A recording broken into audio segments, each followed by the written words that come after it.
কসম ভঙ্গের জন্য আলাদা আলাদা কাফারা আপনাকে দিতে হবে। আমি আমার ভাইদের সাথে কোরবানির গরুর সাথে আমার ছেলের আকিকা দিতে চাই, এভাবে তো অনেকেই দেয়, আমাদের কোরবানি দেওয়ার মতো সামর্থ্য নেই, এখন কি তাহলে এভাবে দিব না? দয়া করে উত্তর দেবেন।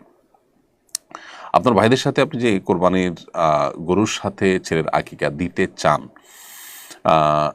এটাতে অনেক ওলামাদের মতো আকিকা হয়ে যাবে, কিন্তু অনেক ওলামাদের মতো আকিকা হবে না। কারণ নবী করিম সাল্লাল্লাহু আলাইহি যারা বলেন হবে না, তাদের যুক্তি হলো যে নবী করিম সাল্লাল্লাহু আলাইহি সাল্লাম কোরবানি এবং আকিকা কোরবানির ক্ষেত্রে 7 ব্যক্তির তরফ থেকে যথেষ্ট হয়ে বলেছেন, আকিকার ক্ষেত্রে এরকম কোনো কথা বলেন নাই। যারা বলেছেন যে দুইটাই যথেষ্ট হয়ে যাবে, আকিকা এবং কোরবানি একই গুরুত্ব দিলে আদায় হয়ে যাবে, তাদের মত হলো যে কোরবানি এবং আকিকা একই ধরনের ইবাদত। তো এখানে যেহেতু মতপার্থক্য আছে, অধিকতর সতর্কতামূলক মত হবে আকিকা আলাদা দেওয়া, কোরবানির গরুর সাথে আকিকা মিশিয়ে না দিয়ে আলাদা দিতে পারলে সেটা হবে সবচেয়ে উত্তম এবং নিরাপদ।